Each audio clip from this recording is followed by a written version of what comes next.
Assalamualaikum warahmatullahi wabarakatuh. Selamat pagi anak-anak.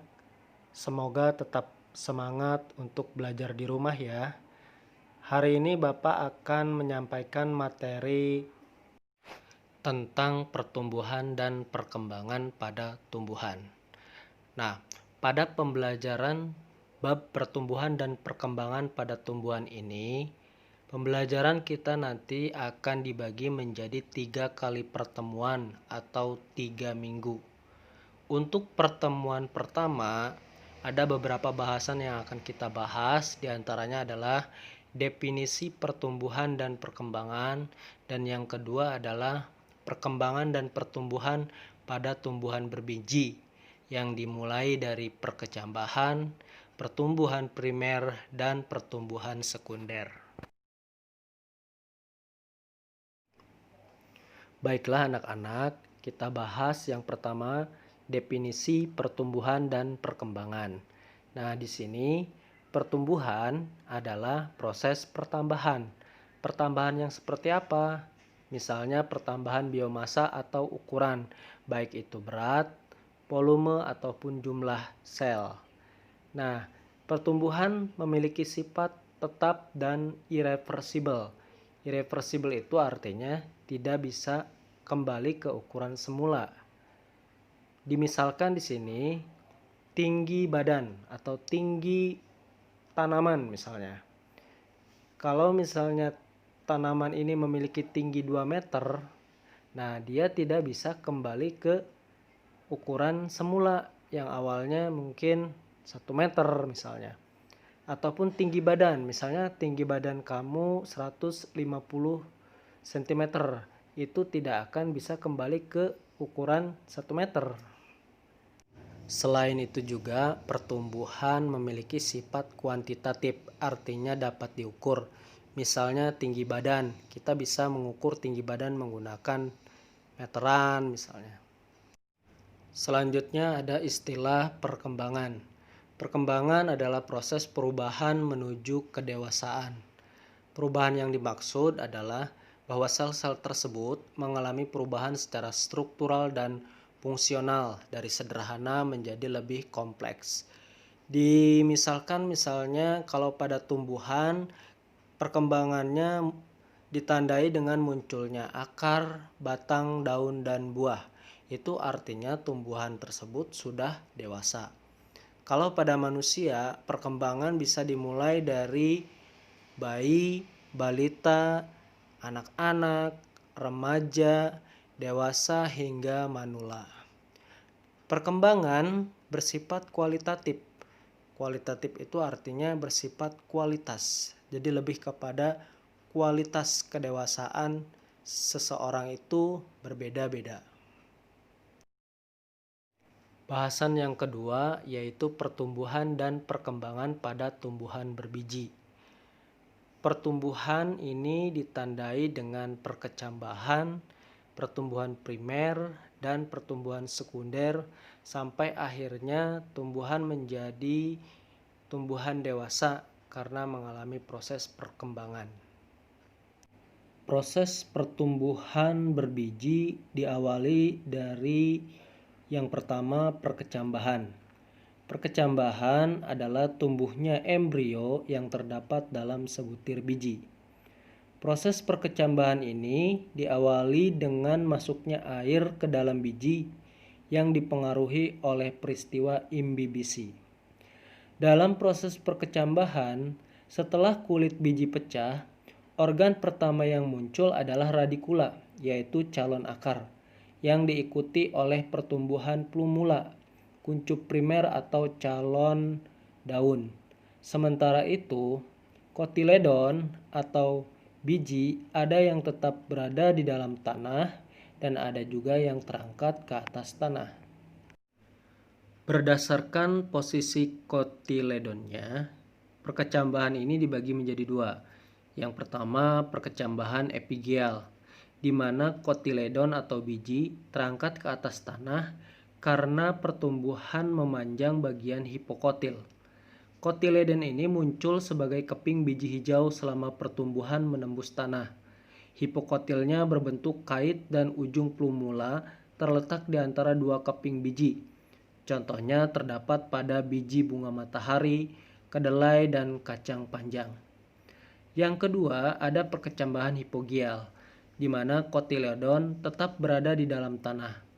Plumula terbawa ke atas tanah karena pertumbuhan memanjang bagian epikotil.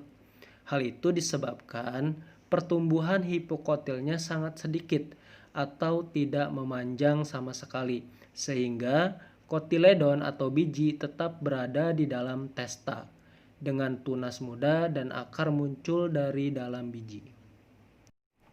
Proses selanjutnya setelah tumbuhan mengalami perkecambahan diikuti dengan terjadinya pertumbuhan primer. Diawali oleh pembelahan sel-sel meristem apikal, yaitu sel-sel yang terdapat pada pucuk batang dan ujung akar. Bagian terluar ujung akar ini dilindungi oleh tudung akar atau yang disebut dengan kaliptra. Nah, di dalam pertumbuhan primer ini terjadi 3 daerah pertumbuhan, yaitu daerah pembelahan sel, daerah pembentangan sel, dan daerah pematangan sel. 3 daerah pada meristem apikal. Yang pertama, daerah pembelahan sel atau daerah divisi, tersusun oleh sel-sel meristem yang berbentuk kotak dan berukuran sangat kecil. Nah, di sini terdapat pada bagian ujung akar dan ujung batang. Nah, sel-selnya di sini akan selalu membelah secara terus-menerus. Yang kedua, daerah pembentangan sel atau daerah elongasi, di mana sel-selnya mengalami pemanjangan dan perbesaran. Pembentangan sel di daerah ini akan mendorong akar untuk menembus tanah. Juga terjadi diferensiasi, yaitu pembentukan jaringan muda secara terus-menerus yang akan berkembang membentuk jaringan dewasa. Yang ketiga, daerah pematangan sel atau daerah maturasi. Sel-selnya mengalami diferensiasi dan telah sempurna perkembangannya. Di daerah ini, sel-selnya mengalami perubahan fungsi menjadi jaringan yang lebih kompleks, seperti epidermis, korteks, xilem, plum, dan sklerenkim. Setelah mengalami tahapan pertumbuhan primer, tumbuhan akan melalui proses pertumbuhan sekunder. Nah, di sini terjadi pada tumbuhan perennial atau tahunan, misalnya pohon dan semak. Pertumbuhan sekunder merupakan hasil pembelahan sel-sel meristem lateral. Ada 2 macam meristem lateral, yaitu cambium vascular dan cambium gabus. Cambium vascular terletak di antara xilem dan plum, yang fungsinya melakukan pembelahan ke arah dalam membentuk jaringan xilem sekunder dan ke arah luar membentuk jaringan plum sekunder. Pembelahan sel-sel cambium vascular ini menghasilkan pertambahan pada diameter batang. Kemudian ada cambium gabus atau pelogen, berperan penting dalam penebalan sekunder batang. Cambium gabus menggantikan epidermis, membentuk kulit kayu yang kedap dan berfungsi sebagai pelindung permukaan batang berkayu. Nah, ini contoh gambar struktur pertumbuhan sekunder yang terdapat pada akar. Dimulai dari luar ke dalam. Lapisan yang paling luar di situ ada epidermis, dilanjutkan ada bagian korteks yang dilapisi oleh cincin Kaspari, di dalamnya terdapat xilem dan plum. Proses terakhir pada pertumbuhan tumbuhan berbiji adalah pembungaan. Pembungaan itu sendiri adalah proses yang sangat kompleks yang meliputi banyak tahapan perkembangan dan semuanya harus berhasil dilangsungkan untuk memperoleh hasil akhir, yaitu biji.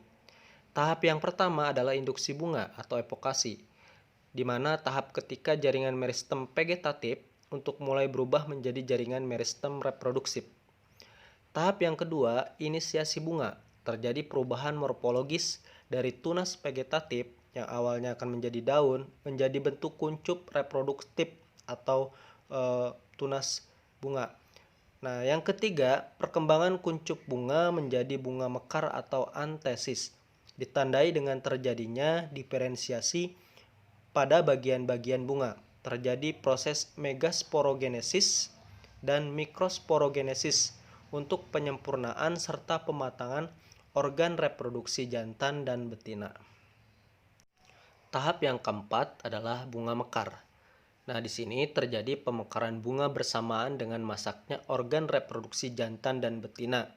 Artinya, organ betina siap untuk direproduksi oleh organ jantan. Tahap yang kelima, penyerbukan dan pembuahan. Nah, di sini memberikan hasil terbentuknya buah muda. Penyerbukan ini dibantu oleh serangga atau bantuan angin, sehingga si organ reproduksi jantan bisa bertemu dengan organ reproduksi betina. Tahap yang keenam, perkembangan buah muda menuju kemasakan buah dan biji. Diawali dengan perbesaran bakal buah, ovarium, yang diikuti oleh perkembangan endosperma dan selanjutnya terjadi perkembangan embrio sampai dia menghasilkan buah. Nah, demikian anak-anak pemaparan materi video pembelajaran untuk kali ini.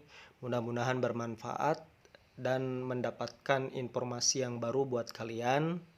Jangan lupa di like dan subscribe video pembelajaran ini untuk mendapatkan video pembelajaran berikutnya. Sekian dan terima kasih. Wabillahi taufiq wal hidayah. Wassalamualaikum warahmatullahi wabarakatuh.